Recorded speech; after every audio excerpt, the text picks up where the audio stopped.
Hey, it's December. There's not a lot going on. Not a lot going on with me. My books are done. School is done. Just kind of coasting into the rest of the year. I will say that I got the book cover back from the publisher. This is for the book of essays. Cover looks amazing. Super happy about it. So that's going to come out in June, and you'll hear more about that in the next year. I want to talk about Christmas today. You know, Christmas is really important to some families. It's not important to mine. It's not a big deal in our house. I don't have any kids. It's just me and my wife. We have 7 cats. We do Christmas for the cats. But Christmas is not a big deal for us. We have money. She has everything she needs. I have everything I need.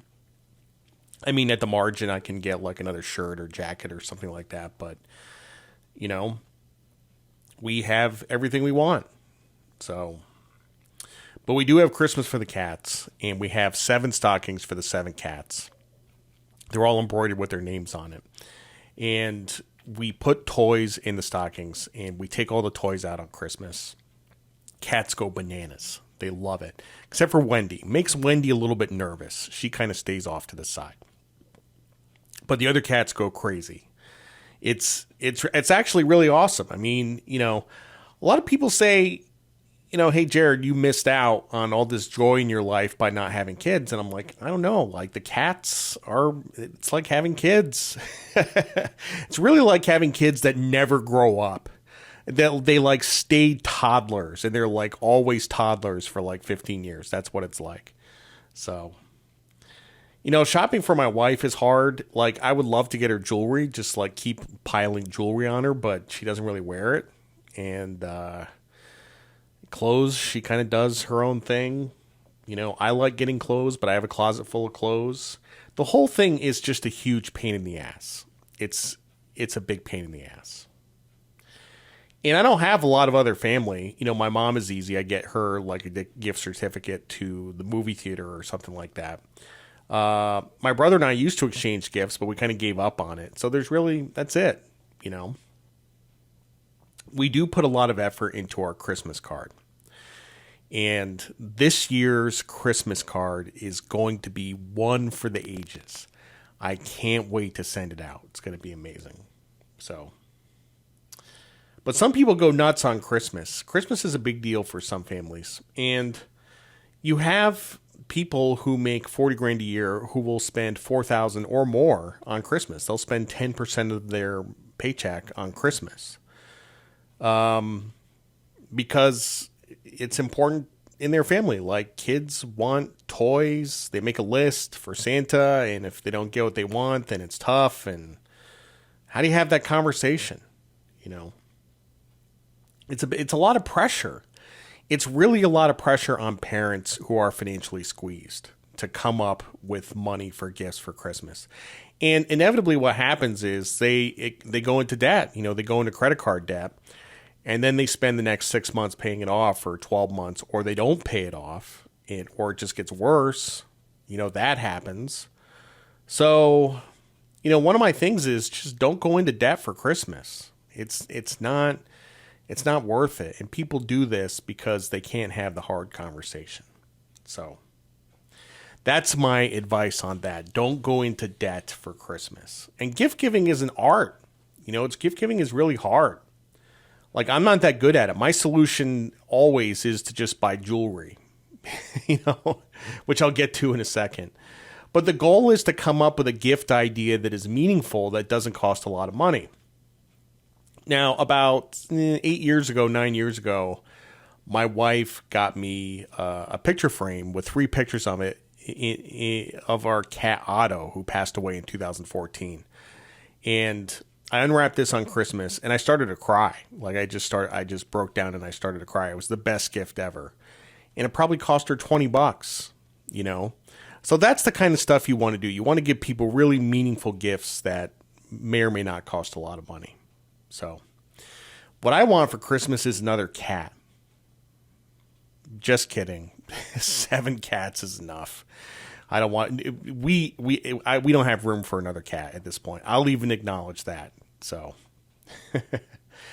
Some gifts I've gotten my wife. I got her a Patek Philippe watch. This was like 5 years ago, back in 2017. That she wears pretty much every day. She loves it. I got her a pair of diamond earrings. She wears those. She never takes them out. She just leaves them in all the time. So I got her that. But that's it. I've got her other stuff that she's liked, but only at her request. Usually it comes down to Christmas and I'm like, what do you want for Christmas? And she says, I want tools. I'm like, come on, I'm not getting you tools. I'm not getting you tools for Christmas. She says, but what if that's what I want? What if I want tools? I'm like, okay, damn it. And I go on Amazon and I get her like a bag of tools. I think it was last year or the year before, I got her a pressure washer. That's what she wanted. She likes tools. So in our house, she does all the repair work. She likes to work with her hands. So I don't. And giving her those gifts didn't really bring me a lot of joy, but it's not about me. It's not about the gift giver. It's about the person who gets the gift. So, but actually the watch was not even a Christmas gift. The watch was a random gift, which are the best kinds of gifts. There's no occasion. Just going to get something nice for somebody. It's a random act of kindness. That's the kind of stuff I like a lot. Just random gifts for no reason. So, I will make a generalization about the sexes, okay, which you're not supposed to do nowadays. You're not supposed to make generalizations about the sexes. But men like to do big sweeping gestures, so expensive gifts, expensive jewelry, cars, vacations, houses, stuff like that. They like to do the big stuff. And women generally would prefer the little stuff, like, would you please just empty the dishwasher without being asked to do it? Like, that's generally how it goes, If I told my wife that I would clean the house for 6 months as a Christmas present, she would probably be overjoyed. Like, she would probably love that. Probably be the best gift ever. So, if you guys, if you want to save yourself 10 grand, then just empty the dishwasher and do some chores around the house. So, but what if, back to the original situation, what if you make 40 grand a year and you have to come up with 4 grand in gifts, right? And how do you have this conversation with your kids? How do you have this conversation with a 6-year-old that believes in Santa, right? How do you have a conversation about there's just not enough resources to do these kinds of things and you're not going to get all the things that you want? I don't know the answer to that question. I don't have kids. My cats get gifts that cost $3, right? It's not an issue. Our cats have like 300 toys. But how do you have that conversation? I do remember growing up that when I would go out to the tree Christmas morning, there would be gifts from Santa, but there would also be gifts from mom and dad, right? They weren't all from Santa. You know what I mean? So hypothetically speaking, if my parents wanted to cut back, they could have had a conversation with me and they could have said, we don't have enough money this year. You'll still be getting some gifts from Santa, but you won't be getting as many from us. They could have had that conversation. My parents divorced when I was 7. Before they got divorced, money was never really an issue. After they got divorced and I was living with my mom, money was an issue, which leads me to the best Christmas present I have ever gotten in my entire life. Okay. I was 7 years old. It was 1981.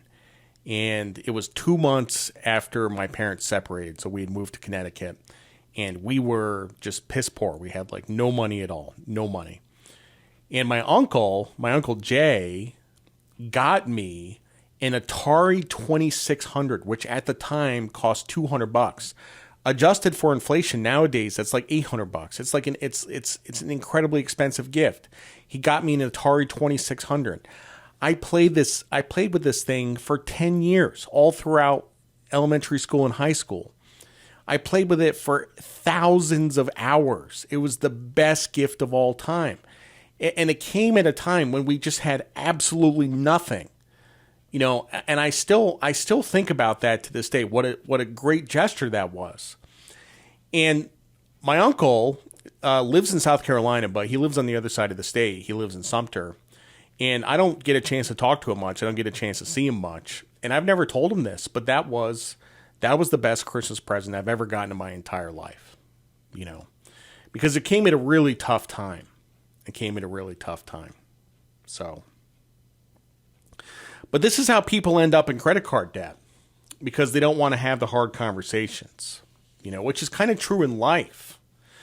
Like, people don't want to have the hard conversations. It's true about everything.